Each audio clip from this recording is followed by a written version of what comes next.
Good evening, everyone. My name is Ware Harmon. I'm the Executive Director of Town Hall Seattle. On behalf of our organization and our friends at the Elliott Bay Book Company, it's a pleasure to welcome you to tonight's talk by Robin George Andrews, part of our Arno G. Matulski Science Lecture Series. As we get underway, I want to acknowledge that our institution stands on the unceded traditional territory of the Coast Salish people, particularly the Duwamish. We thank them for our continuing use of the natural resources of their ancestral homeland. And we are so glad you're with us tonight. The presentation should run around 60 minutes, including Q&A. To submit your questions, please enter meet.ps/Andrews to post yours at any point in the presentation. You can also scan the QR code on your screen right now with your smartphone. This link will be in the chat to remind you where to go for Q&A, and Town Hall's Candace Wilkinson Davis will be back to lead that part of the program. While we can't guarantee we'll be able to address every question, we'll try to get to as many as possible. For those who want to view the program with closed captions, click the CC button in the bottom right corner of the video player. Town Hall's adding new events and podcasts every day. Tomorrow, in partnership with KUOW, ecologists Mark Elbrock and Chris Morgan, also the host of KUOW's terrific podcast, The Wild, will discuss coexistence between humans and mountain lions. That's a live event in our building, by the way. You can also watch it online, but come down and visit us if you would. Next week, we'll feature a world-renowned photographer, Art Wolfe, sharing his extraordinary nighttime photographs in conversation with International Dark Sky Association Executive Director Ruskin Hartley. Back on the KUOW tip, join us for a special edition of Bill Radke's The Week in Review, this time attempting to capture the whole of this crazy year in one 60-minute package. That's on December 16th. You can visit our website to join our email list and get the latest updates as more programs are added throughout the year. Town Hall's work is made possible through your support and the support of our many sponsors. Tonight's event in particular is part of our, as I mentioned, part of our Arno G. Matulski Science Lecture Series, which is sponsored by Microsoft. But as you likely know, Town Hall is at its heart a member-supported organization, and I want to thank all of our members joining us from home tonight. If you're not yet a member and you share in Town Hall's belief that our community is energized, strengthened, and empowered through questions of science, politics, and culture, please consider supporting us by becoming a member yourself. Lastly, you'll absolutely want to dig deeper into tonight's extra fascinating topic, and the best way to do that is by purchasing your own copy of Robin's book. Please use the link in the chat below to pick up your copy through the Elliott Bay Book Company. And with all of that, Robin George Andrews is a volcanologist and a science journalist. His writing has appeared in the New York Times, The Atlantic, National Geographic, Scientific American, Atlas Obscura, many other publications. He's based in London, and we're extra grateful he's with us tonight since it's officially 2:03 a.m. there. Dr. Andrews' new book and his first is Super Volcanoes, What They Reveal About Earth and the Worlds Beyond. It's also the subject, of course, of tonight's talk. Please join me in welcoming Robin George Andrews. Hi there. I hope everyone is doing absolutely phenomenally, as keeping as safe and as sane as possible. I know it's on a sliding scale. Yeah, no, thanks you so much for having me. It is a thrill to talk about this book for many reasons, but the main motivation for writing it really comes from the fact that there aren't many popular science books on volcanoes, which seem weird to me because they're exploding mountains. I mean, they're quite awe-inspiring, and they kind of have that same appeal, right, as things like dinosaurs and space and animals. And when you're when you're young, it's kind of like automatic, like, wow, you have this visceral sense of like, that is amazing kind of thing. But for some reason, as you approach adulthood, it's kind of stamped out of you, like, no, you must do a serious thing. And I was very suspicious of adults who told me I should do like a serious thing. I had very supportive parents, but a huge family, sort of Mediterranean background on my mum's side. And I just have many, many cousins and many, many uncles and aunts, and they just thought I was kind of like an alien, really. I was like, I want to do volcanoes. I want to do volcanoes because I just think they're amazing. But if you pick up popular science books on volcanoes, they're normally about Krakatoa or Pompeii, the things where everyone dies at the end, spoiler alert. So it's kind of, it seemed a bit odd to me that for most of the time, volcanoes just do incredible things. And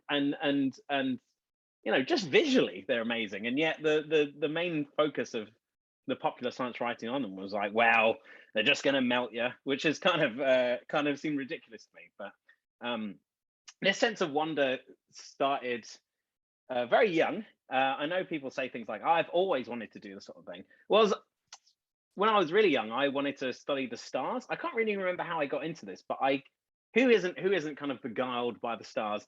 And I was given like a picture book thing for kids. And when I was, in school, primary school, single digit age, I remember thinking, that's weird. This book says stars can die. That seems strange. They seem permanent. These sort of diamantine flecks in the shadows. How can they die? And it kind of just gave me the sense of like, there's some extraordinary stuff going on in space. It's not just nothing and quiet. It's not static. It's dynamic and amazing and epic. And I was a big fan of Star Wars and things. Still am. And just growing up and just kind of having that sense of just like how amazing the universe could be. I was like, I kind of want to do something sciencey. I don't know what, but maybe something to do with space.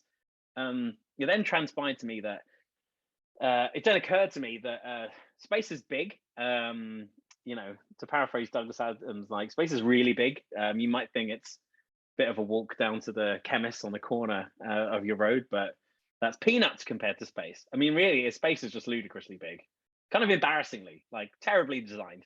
It takes us ages to get anywhere. So I was like, well, I'm probably not going to end up bouncing around on Mars. So I need to do something that's more tangible, but I couldn't quite work out what that was. And then, I'm an avid video gamer. Love video games. I just think they can give you an experience that like other media can't, because you actually have to make the decisions of what to do. It's very immersive. And there's a game called There's a game series called The Legend of Zelda, and there's a game called The Ocarina of Time in this series. And it's one of the best video games ever made. And it was like one of the first like true 3D games. Came out on the Nintendo 64, and I played it when I was 10 years old. And I thought it was amazing. And whilst I was playing this game, you get to go to a volcano called Death Mountain. Great name for a volcano. There's actually a volcanic island in Antarctica called Deception Island. So it's not just a video game kind of logic name. We like naming volcanoes like ridiculously. Anyway, Death Mountain. And sure enough, lots of death in there. There's you play this as a small boy called Link, and inside there's like monsters and demons, and lava is kind of almost sentient, and it's kind of very cavernous on the inside, and it has no bearing on what volcanoes are like. But for me, as a 10-year-old growing up in the UK, where famously we do not have volcanoes, I was like, wow, that's amazing. That's amazing. Are these things real? I'm going to Google this. And being a precocious child, I early on demanded my parents get the internet, this thing called the internet. So I Googled volcanoes and found out that they're everywhere, all over the world. And from that age, I was like, there must be someone whose job it is to do volcanoes, to like, I don't know, understand them or something. And I was a nightmare at like, like those career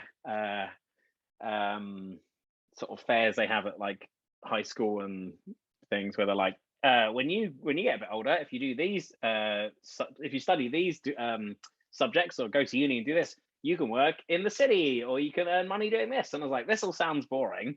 Is there anything to do with volcanoes? And they're just like, what are you talking about? Just be gone, strange child. So I didn't really know what to do. So I just kept doing volcano stuff at uni, and it ended up using video game logic. I was like, well, the highest thing you get to is a PhD. I want to be a doctor of volcanoes. That sounds ridiculous. Who's the doctor of volcanoes?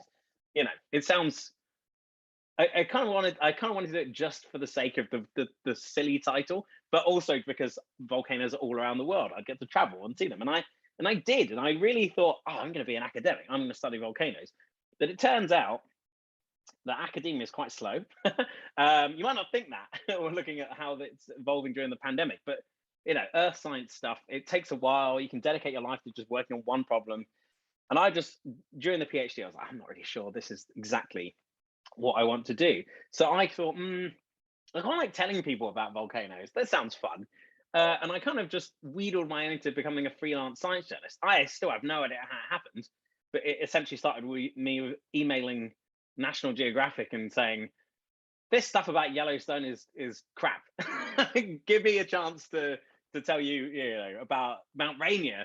Actually, it was the first thing I wrote for Nat Geo, and that was my big break. And ever since, I write for all these places about volcanoes. And yes, there's some scary elements to them, but I kind of really wanted to kind of find that sense of awe in my writing that I had when I was playing that video game. I kind of always had this idea of writing a book. And I just thought there's so many cool things about volcanoes on Earth and in space. Most people don't know there are volcanoes in space. Why would you? It's kind of, they're quite fantastical in a way. It doesn't sound real. So I didn't really know how to go about this. And I was like, maybe should I write? I don't really know. But a few years ago, I went to Sicily with my parents. And we went to one of the smaller islands off there called Stromboli. And Stromboli is a hyperactive volcano. Now, it's like, if you've ever want to see lava, that's one of the places to go, especially if you're, in Europe sort of thing, because every few hours at the top of this, like, almost just big hill, it's barely a mountain, this lava fountain just shoots up into the sky. It's named the Lighthouse of the Mediterranean because it kind of illuminates the surrounding. My parents are always fortunately, very supportive of just this crazy thing I wanted to do. Just, volcanoes, science writing, okay. And but they've never really like had that kind of psychological realization of like how incredible volcanoes can be. And we were at the climbing Stromboli and looking at it, and there was this huge lava fountain. Like, it was at night, the torch lamp on my head died, and everything's like shaking, and like you could feel this heat like just blast you. You could see the Mediterranean lit up around you. It was just magical, honestly. It was like staring down a dragon. And my parents also just like very viscerally got it. And I remember thinking, watching them like just their jaws literally drop, and thinking, that is what I want to get when I write a book about volcanoes. I want to tell people about volcanoes in that kind of wow way. And as I say in the book, like, volcanoes have a terrible reputation, and it's kind of understandable. They have occasionally erupted and killed people. I think in the last 500 years, they've killed about 250,000 people. Again, sounds like a lot, but then at least 5 million people have perished during this pandemic alone. So it's kind of relative. If you're going to be worried about something, definitely a virus. They have occasionally ended civilizations. There's increasing evidence that volcanic eruptions have sort of tinkered with the climate and have caused, like the Roman Republic and the Ptolemaic Egypt kind of thing. They were just like teetering on the edge of revolution and collapse. And these huge eruptions happened a world away, and they kind of ruined the climate, and it kind of caused like disruptions to food supplies, which tipped these empires over the edge. So they've ended empires as well. Sure, maybe once or twice you've got a really epic volcanic eruption that has wiped out 3/4, or even 90% of all life on Earth. No big deal. I mean, it was a big deal about 252 million years ago, way before the dinosaurs even existed, before that asteroid could squash them and burn the world. 252 million years ago, there was an epic eruption in Siberia that took about 2 million years to complete. Now, that's a ridiculous amount of time. It's really impossible to imagine that kind of number. So a good way of thinking about it is that modern humans evolved maybe 500,000 years ago. So this eruption went on for 4 times longer than humanity has existed, which is kind of incredible. If we evolved during that eruption, having lava just come out of what is now Siberia would just be normal for the planet. Anyway, kind of incredible. It released a lot of carbon dioxide over that period of time, and it kind of caused a global warming offensive, and it wiped out 90% of life on Earth. So yeah, that was pretty scary. But these are on like epic geological timescales. On a human timescale, I just think what volcanoes do are kind of amazing, and I just feel like they need a PR corrective. They are just beautiful, wonderful, incredible things. So I figured, why not write a book that kind of changes the perspective on volcanoes? So there's so many to choose from, and I didn't want to shy away from any destruction they cause, but I wanted to write about them in a sense of just wonder, and like, yes, they can be destructive, but they do things and reveal things about worlds that really nothing else can. They make or break worlds. They can cause a lot of destruction, but they probably incubated the first life. They created the first draft of the atmosphere. They have carved out ocean basins and made the land we walk on. Without volcanoes, a planet is dead. It's just got no beating geological heart. It's be a bit like Mars, really, a sort of barren, irradiated wasteland. You want volcanoes to be erupting just to the right amount to create a living, habitable planet. So the fact that Earth has these volcanoes, and at any one moment, 40 volcanoes are erupting at any one time. You don't normally hear about these in the news because they're not erupting right next to people. But every day, roughly, any one moment in time, 40 volcanoes are erupting. We live on an active world, and it just seemed like right to kind of celebrate that in some way. And, you know, the death-defying careers of the people that kind of work on them. So, you know, I really wanted to open with just a bit of a story about me and the friend climbing Mount Fuji. Now, Mount Fuji is a volcano. It hasn't erupted for a few hundred years, but it's amazingly symmetrical, and it is genuinely a beautiful volcano. It's not an easy hike, but you can do it.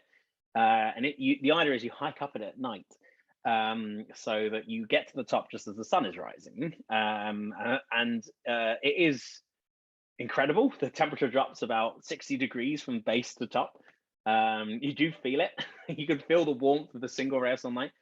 And I thought it's nice to, you know, people think of volcanoes as always erupting, but sometimes they're just part of the background, part of the, you know, furniture. You've got your Mount Rainier right on your back door in Seattle. And yes, there are dangers with that, but isn't it beautiful? Isn't it kind of amazing? You can hike it, you can kind of go around it. It's created the land in which you live. And just celebrating volcanoes initially as this kind of architectural wonder, I thought was kind of worth doing, really. But then, you know, I thought, I've got 8 chapters. How am I gonna what volcanoes am I gonna focus on to kind of inspire people? And I thought the first one I actually would pick was Kilauea in Hawaii, because in 2018 that it erupted in a way that I kind of described as magnum opus. I mean, it kind of transformed that corner of the island of Hawaii.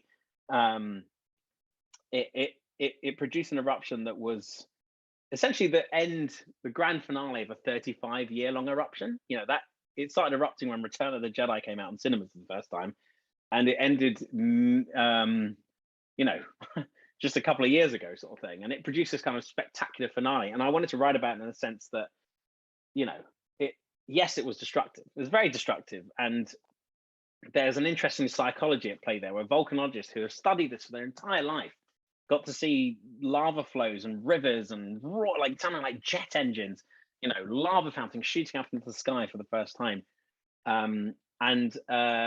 You know, they felt briefly a sense of joy, really. You know, how can you not when you see something so spectacular? And you're seeing the youngest land on Earth being created. You know, it made deltas go out into the sea. There were some incredible things going on there, but also it was very destructive. So there's something I just call the Volcanologist Paradox, where you feel joy and horror at the same time. There aren't many things in life where you feel them simultaneously, but volcanic eruptions can be one.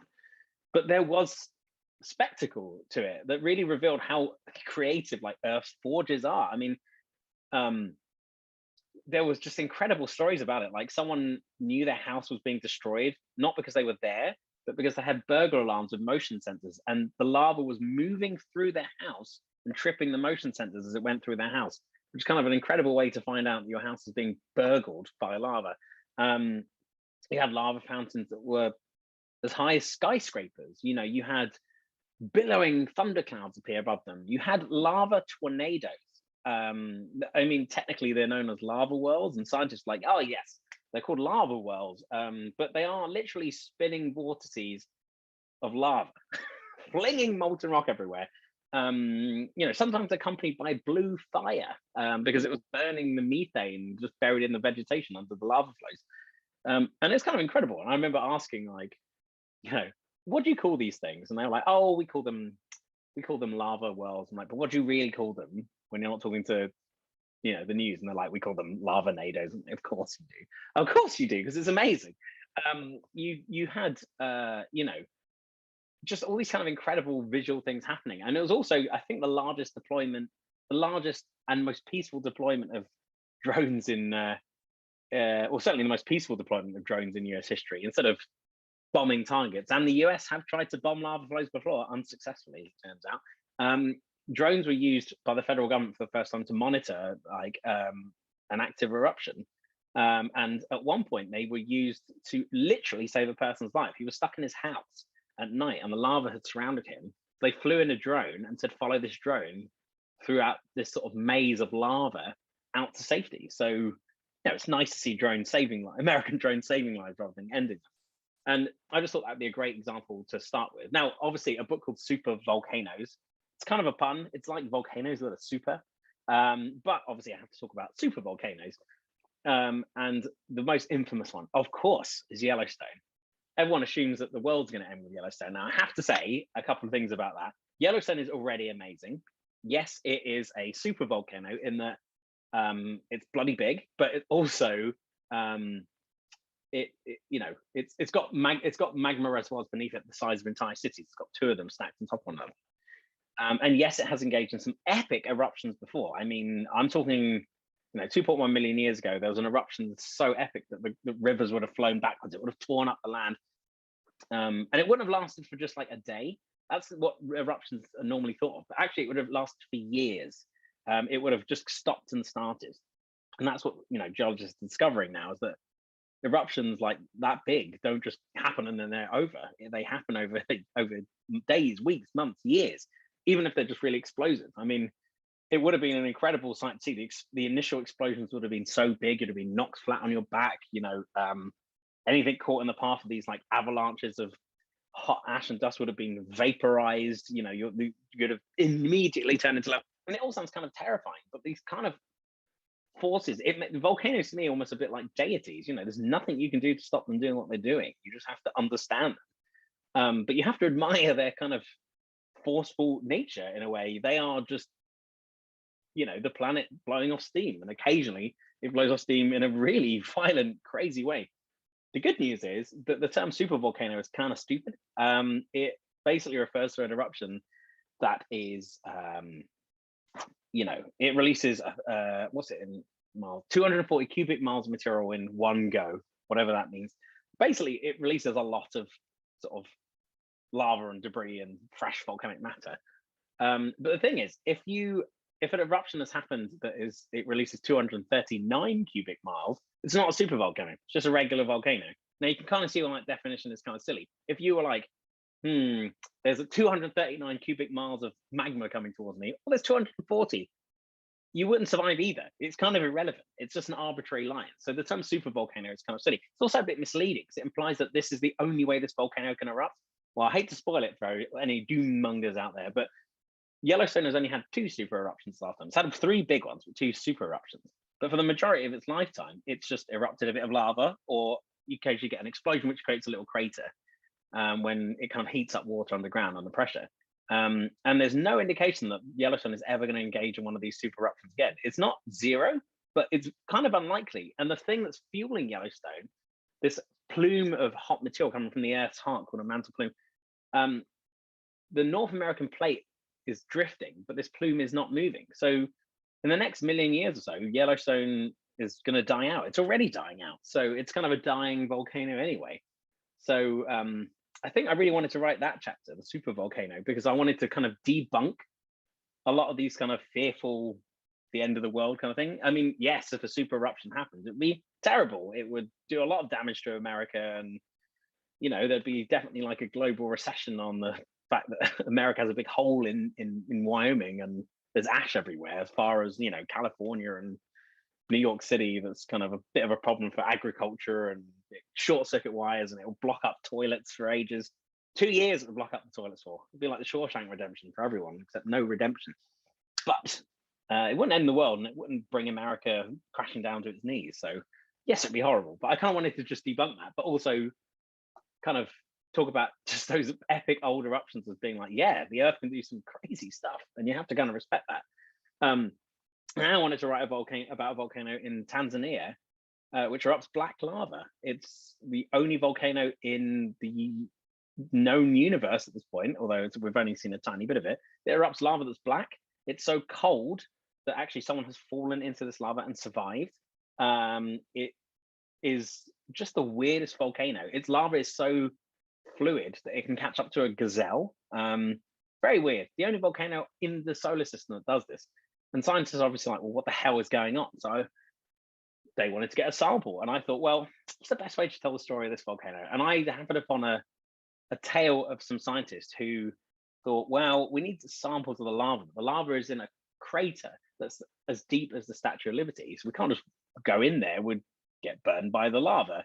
How are we going to get it out? So they decided to borrow an idea from Mission Impossible. Now it's scene where they kind of Tom Cruise abseils down into like the CIA control room. They're like, yeah, let's do that. But let's do that with something that can withstand the power of this lava. And you think they'd use some high-tech device that winch down and like scoop it up. It's like lava-proof device, this epic bit of technology. Nope, they use cocktail shakers and wine measures from a bar, just a regular bar. Because it turns out that stainless steel, in that sense, doesn't melt in lava. So they basically just had a few drinks, got these cocktail shakers, set up an abseil across this thing, and then winched these things down, pulled up this strange black lava and dried it like geologic beef jerky to kind of actually work out why this volcano does what it does. And that chapter then kind of expands into the fact that the reason this volcano does what it does is because it's on a part of East Africa that's tearing itself apart. And when tectonic plates rip apart, you get really weird stuff coming up from deep below, which creates some weird chemistry.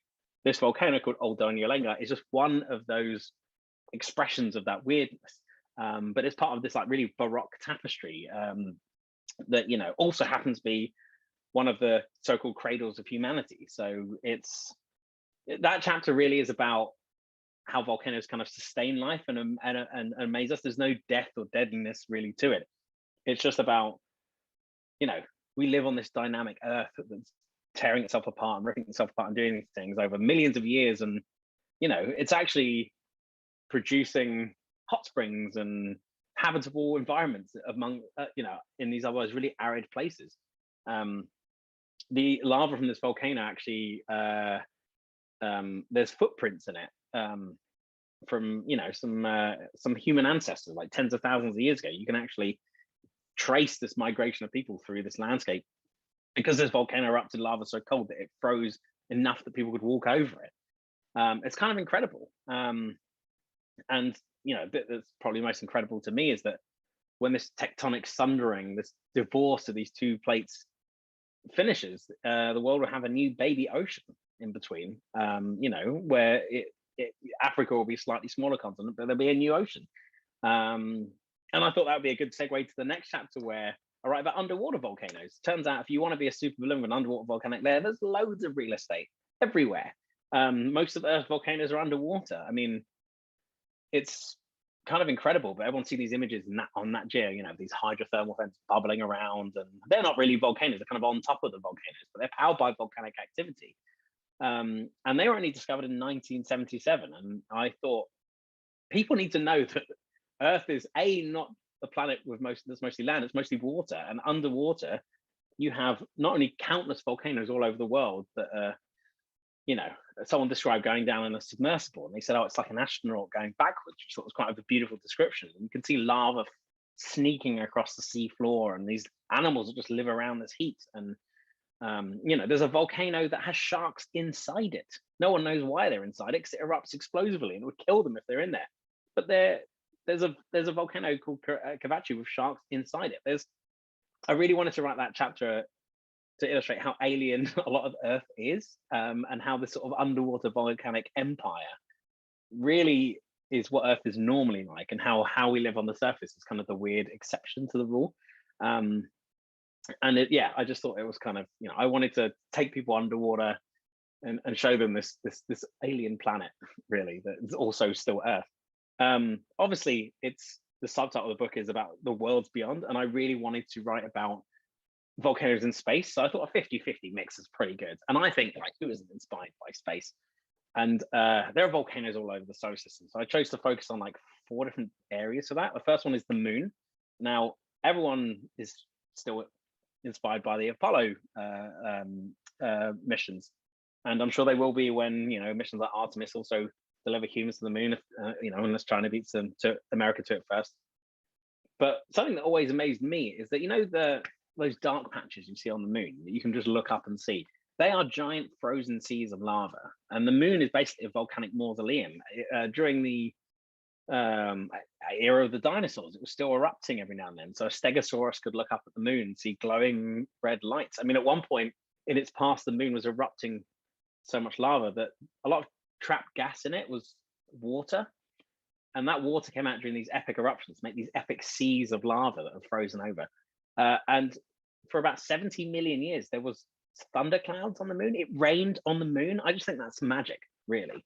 And I think the moon is kind of beautiful anyway. And there's something quite beautiful about the fact that the first footsteps humanity's ever taken off our little isle in this kind of shadows was to the moon.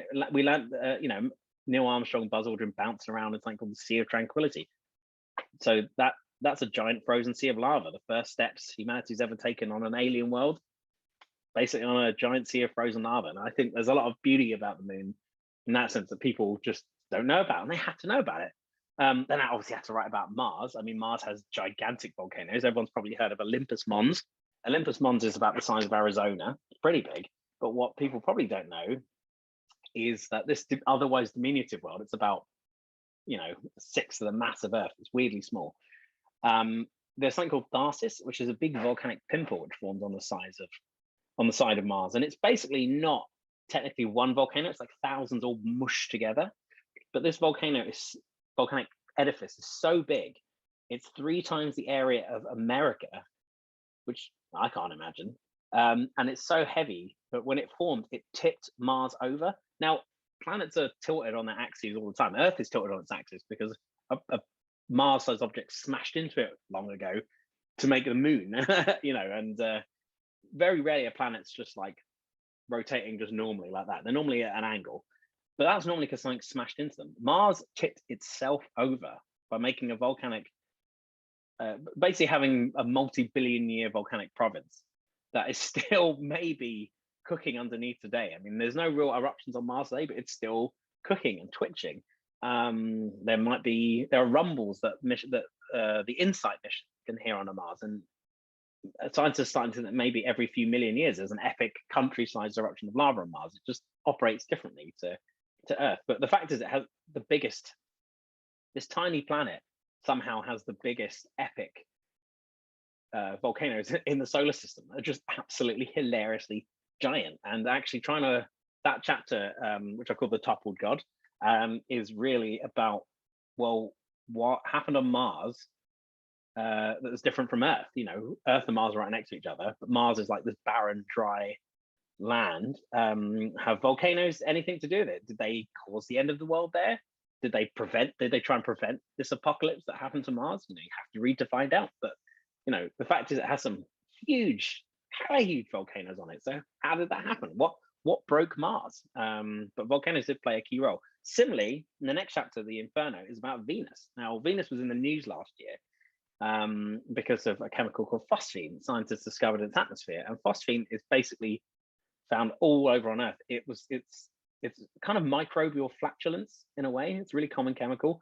It was in the first episode of Breaking Bad as well. It was used to try and poison someone. It's just full of some of these incredible scientists who are trying to find like biosignatures, chemicals that might indicate life on another planet. And one of them was reading a paper about penguin poo, and it was like, no, there's a lot of phosphine in there. Maybe we should look for that. Maybe that would be a good biosignature because it's mainly made by microbes. And they looked at Venus as kind of like, we'll just test it out. And they found phosphine in the fountains of Venus. Now, it's not an indication that there is life there, but it's possible that there's life on Venus. But Venus is a hellhole. It's a manifestation of hell. I mean, Venus is Earth's evil twin. It's the same size of Earth as Earth, made of the same stuff, was born at the same time. Earth is a paradise. Venus is a paradise lost. Its skies are filled with acid that could chew anything up. It chews metal. The temperature at the surface is about 900 degrees Fahrenheit. And the pressure is 92 times that of Earth's surface. So if you stood on the surface of Venus, presuming you'd survive the acidic descent, you would be pancaked and melted at the same time. And the burning atmosphere would be forced into your lungs. It would be a horrible way to go. It's really horrible.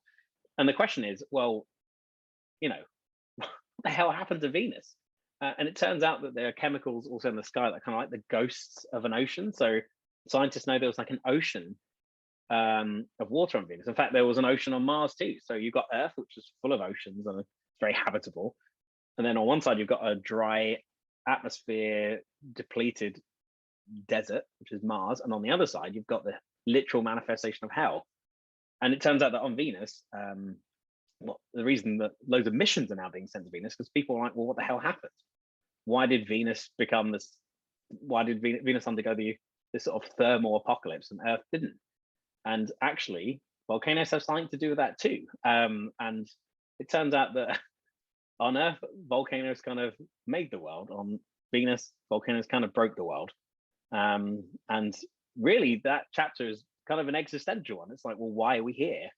You know, because long ago, billions of years ago, there weren't just 4 pale blue dots in the sky here. There wasn't just 1 pale blue dot in the sky. There were 3. On Mars, had oceans on it, and Venus probably had oceans on it. Probably, not definitely, probably.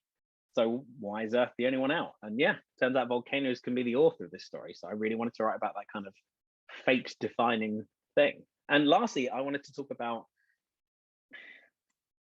something called the Giant's Forge. Now, I don't want to give too much away about this chapter, but it turns out that there are 2 main ways for planets to get volcanoes, and you need to generate heat basically.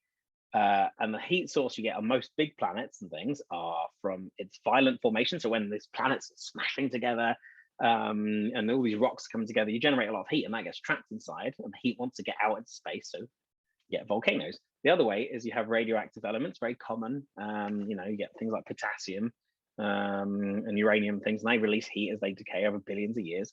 And that produces a lot of heat. And on Earth, it's kind of 50-50. You have these 2 sources of heat. Now, scientists were kind of amazed when space probes started flying past the moons of Jupiter and Saturn. And they're like, hold on a minute. We thought these tiny moons would be dead, like our moon. No, there's a moon called Io, that orbits Jupiter, which is the most volcanic object known to science. It has volcanic eruptions that go up hundreds of miles into space. It is constantly churning. Its surface is so young that, you know, that there are country-sized pits of lava on there. How the hell does that work? And on a moon called Enceladus of Saturn, you have ice volcanoes, and that is exactly what it sounds like. The mountains are made of ice, or the crevices are made of ice, and it erupts like a slurry from it. In fact, the slurry of slush actually goes into orbit around Saturn and forms its most pristine ring called the E ring, the clearest, youngest ring. So there are volcanic eruptions that are near Jupiter that are hottest lava in the solar system, like really violent eruptions. And then you've got these ice eruptions around Saturn that are actually building its rings. And now that all sounds like magic to me. And scientists were like, oh, in the 70s, like, how the hell is this possible? And it turns out that gravity can make power volcanoes. It turns out that all we need are tides, really. And you know, the moon creates the tides on Earth. You get tides, you know, high tide, low tide, based on the gravitational pull of the moon. But it turns out that the moons that dance around Jupiter and Saturn pull on each other, and in combination with the massive pull of the planets themselves, they create tides in solid rock. And that just creates an endless heat source, which kind of creates these moons that are just warm and volcanically active forever. And it seemed really appropriate to kind of round off the book, you know, with a chapter that you have all these volcanoes in the solar system that are powered by radioactive decay or heat from within, but that's going to die out one day. Eventually, the fate of all planets is to kind of die, unfortunately. Like, nothing lasts forever, and in billions of years, Earth will run cold. You know, Venus volcanoes will run cold. Mars has already kind of run cold. The moon has run cold. You know, there's only so much heat you can generate. But if you use gravity in this way, these tides that create heat will outlast the tides of time. They'll last forever. And scientists have seen a planetary system, the TRAPPIST-1 planetary system. There are 7 rocky planets orbiting this distant star.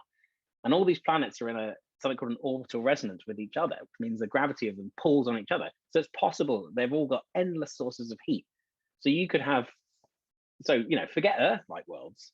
We're kind of the odd one out. The most common form of heat generation and the most common form of volcanic activity in other worlds may be created by tides, which last forever. So, you know, maybe alien life is really sustained by these gravitational tides and these gravity powered volcanoes, more than just this sort of primitive sort of internal fires of the planet. And I thought there's something really magical about that. The universe may be habitable because of these sort of volcanic tides. Really, I just wanted to I know just to round off as well, I obviously wanted to write a book about volcanoes and how wonderful they are, but I had a secret kind of agenda to this book, and not to spoil anything too much, but really this book is about time travel, because like fossils that show us back, take us back in time to what animals were like, what the planet was like. Volcanic rocks kind of trap in elements and gases and matter erupted from the hearts of these worlds that are kind of like buried treasure. That there's no other way we'd get to them. We can see them on the surface of these planets, and they're billions of years old. And we can kind of extrapolate to the future to work out like, why do worlds die? What are the destinies of these worlds? What's going to happen to Earth? What's going to happen to Mars? What happened to them? Why is it so different?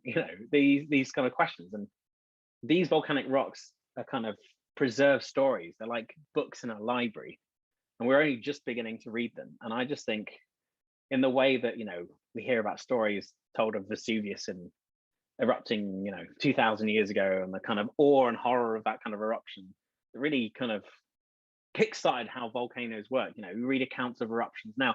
In 100 years, people will read about the eruptions of Kilauea or La Palma and relive those experiences through our eyes. Stories are a way of living forever in a way. And volcanic stories preserved in this kind of volcanic geological ink means we can read stories that happened 4 billion years ago, or understand what will happen 4 billion years in the future. And we can live these many, many lifetimes, many eons, all in a single human lifetime. And I just think that is probably the most magical thing that science has given us so far, the ability to just travel the stars and give us that sense of wonder that we feel as kids, but all from the comfort of just a book. And I genuinely hope that you do enjoy it, and it makes you just feel there's no deeper motive to this than, I want you to read it and go, holy crap, that's crazy, that's amazing. There's too much doom and gloom in the world right now, and it's good to write about it, but I hope this brings a little bit of joy and wonder to people's lives, genuinely. And I really look forward to your questions. Thank you so much for having me. And I just hope you enjoy the book. All right, thanks so much, Robin. I want to encourage anyone watching, if you do want to submit a question, you can use the link in the chat there, or type in meet.ps/Andrews, and we can take those. But we do have a couple here, so I'm going to start with this one about space, since that's kind of where we were a couple minutes ago. So clearly you've studied volcanoes in space. How are they different in maybe perhaps the way that they function, I think, than Earth's volcanoes, if at all? Yeah, so a volcano really is just anything that kind of erupts some liquid stuff from like the heart of a kind of world sort of thing. So they've all got kind of a lot in common, but really the differences are like the scale of these things and like the kind of stuff they erupt or what they kind of do. So the eruptions you have on Earth, you have these explosive ones like Mount St. Helens, or you have these effusive ones like in Hawaii. Some worlds like Io, this moon of Jupiter, just erupts. It just creates sort of nation or city size, at least, pools of lava lasting forever, sort of thing. It's quite different from what we'd expect on Earth. Sometimes these eruptions can be so bright they can briefly outshine the sun. They are crazy bright. And then you have like ice volcanoes, which to me just sound like sorcery to me. That you have volcanoes where you get flowing ice. We've seen remnants of this on asteroids big enough, these sort of dwarf planets really. So I guess the real differences are like just what comes out and what that kind of does, but it's all molten something, but they all serve the same purpose in a way. They make the surface of the world that you live on. So volcanoes actually are the reason that you have like a surface in a way. You can't really have a planet without volcanic activity. Sometimes it's made of fire, sometimes it's made of ice, but yeah, they're powered differently, they're made of different stuff, but yeah, ultimately it all comes down to the same thing. These worlds are hot on the inside and they want to blow off some steam, and they just do that in varyingly spectacular and alien ways. Speaking of maybe a cold place, this question is about Mount Rainier, close to Seattle. Can you tell us what you know, if anything, about Mount Rainier, and should we all purchase volcano insurance tomorrow? Yeah, I mean, Mount Rainier is it's a little concerning. I mean, it is one of the more heavily monitored, so that's good. But Mount Rainier is kind of like can be a danger um, uh, even if you don't get caught up in any of like its eruptive product sort of thing. The danger of Mount Rainier is it makes these things called lahars.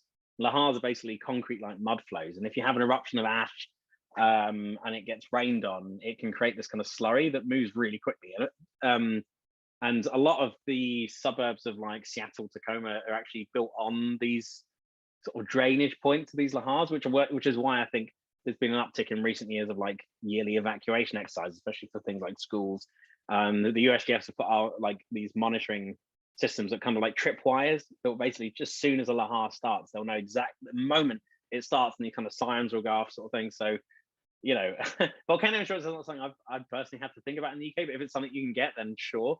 But my best advice would be you know, to just listen to what the scientists are saying about this eruption. Don't trust people, social media accounts like, oh, this volcano is having an earthquake, therefore it's going to erupt. Volcanoes have earthquakes all the time. That's normal.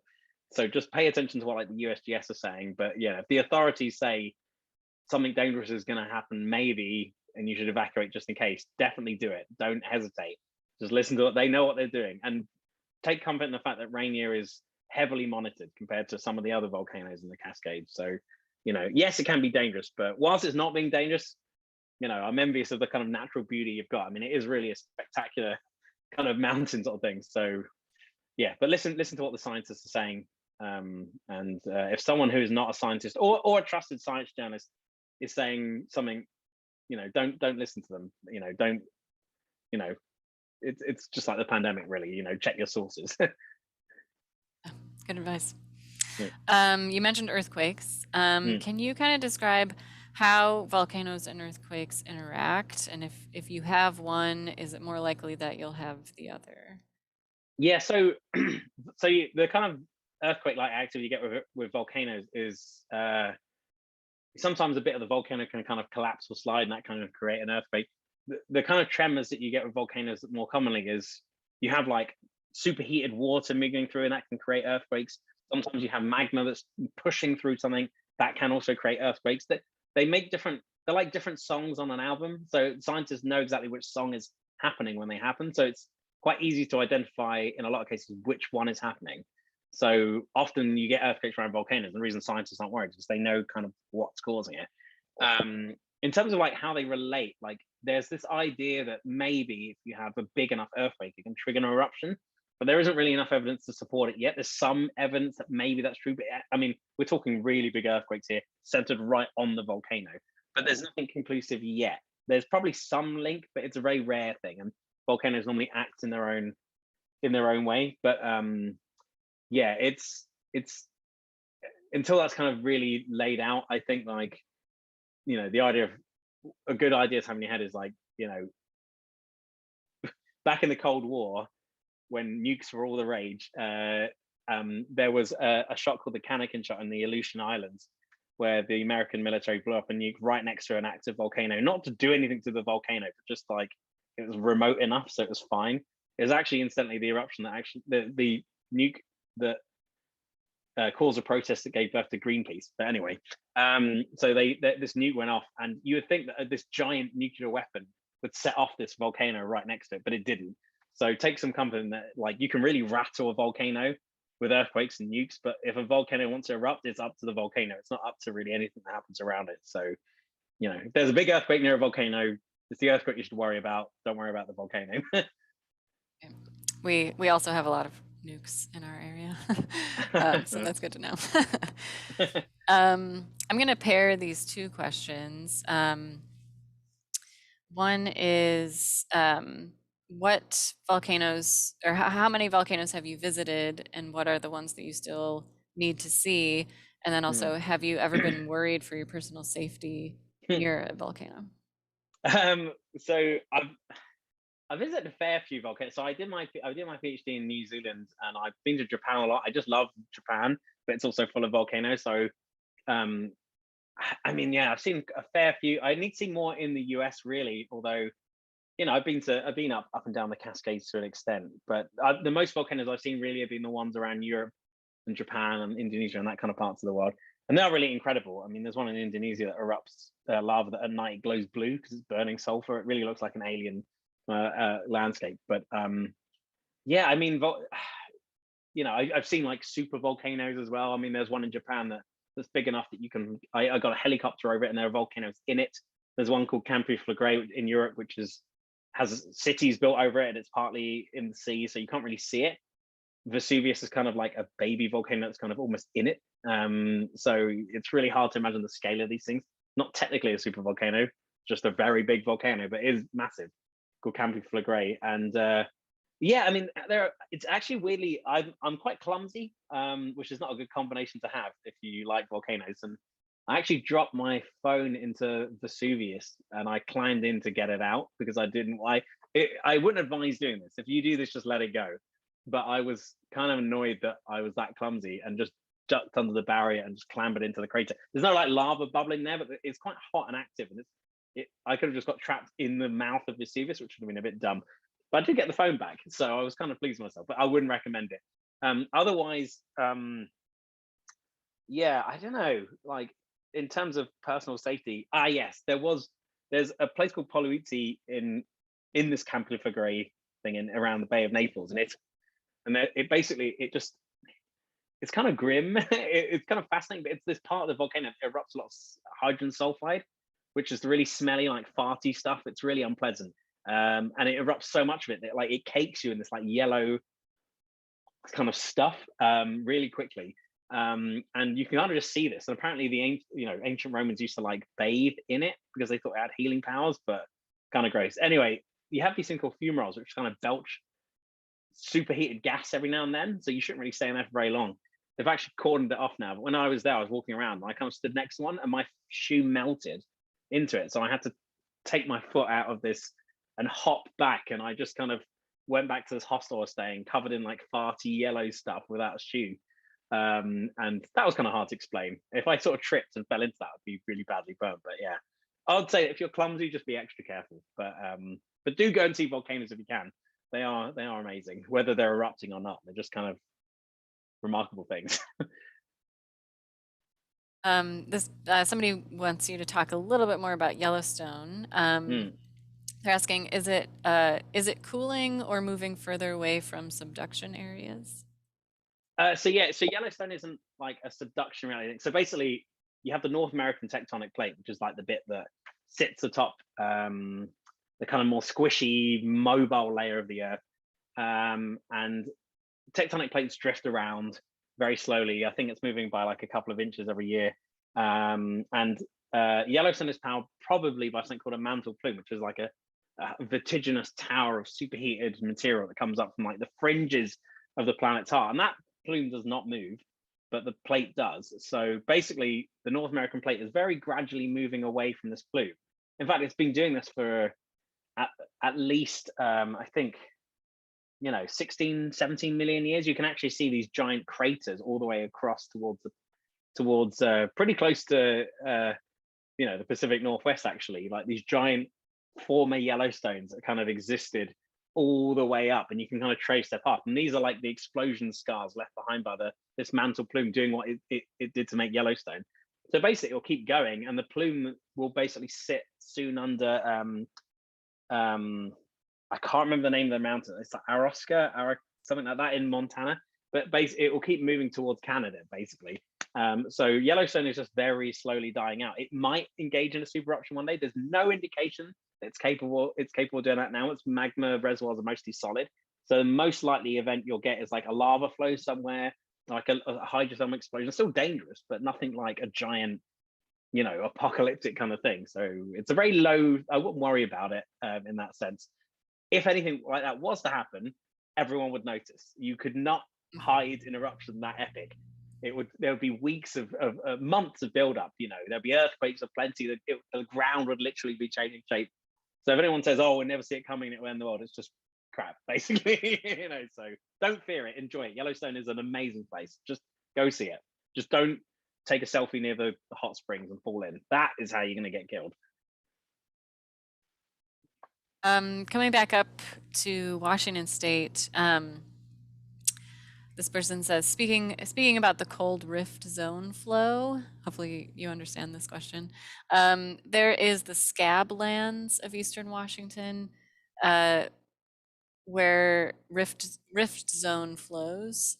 Could they have been cold flows as well? I have to say, I'm not really sure exactly what that refers to. So Me neither. there's many volcanoes all around the world, and I'm yet to learn about every little corner of it. So sorry, I'm not quite sure what that is. No worries. I think I'll make this our last question. So volcanoes are your obsession, and you've written this awesome book about them. What is your next? What's next for your volcano obsession? Oh, well, it's tricky. I mean, in terms of what's next, I mean, I hope I get to just continue writing about them. I'm particularly fascinated with volcanoes on other planets, but also volcanoes underwater. I mean, there's so many, and they're so unknown, and they're kind of covered in life that we barely know. I mean, I just keep thinking about that volcano with sharks in it. I just cannot get over how weird and wacky that is. I mean, literally, people had to sail over it, drop a camera down, then sail away quickly before, it just blasted their boat into pieces, sort of thing. And it was like just a crazy story. And I'm just like, I want to know more about underwater volcanoes. I want to see one, kind of thing. That's my ultimate thing. I want to go down in a submersible and just kind of see one. But yeah, I mean, I always get to write about them, but I'm hoping that for my next book, I hope to write about something a little different, not entirely far away. I can't really say too much about what I'm hoping yet, but it still involves scientists doing crazy stuff. but I hope I have some other things in the mix, sort of thing. But yeah, I'm always going to write about volcanoes, and fortunately, they will always do interesting things. And yeah, the big thing in the next 10 years is going to Venus and seeing what its crazy volcanoes are doing there, and basically, did they end the world or did they not end the world? Is there life in the clouds of Venus? That's something I will very much look forward to covering in 10 years. But yeah, right now I'm just looking forward to, the next time any volcanoes is anything interesting. So who knows when that'll be.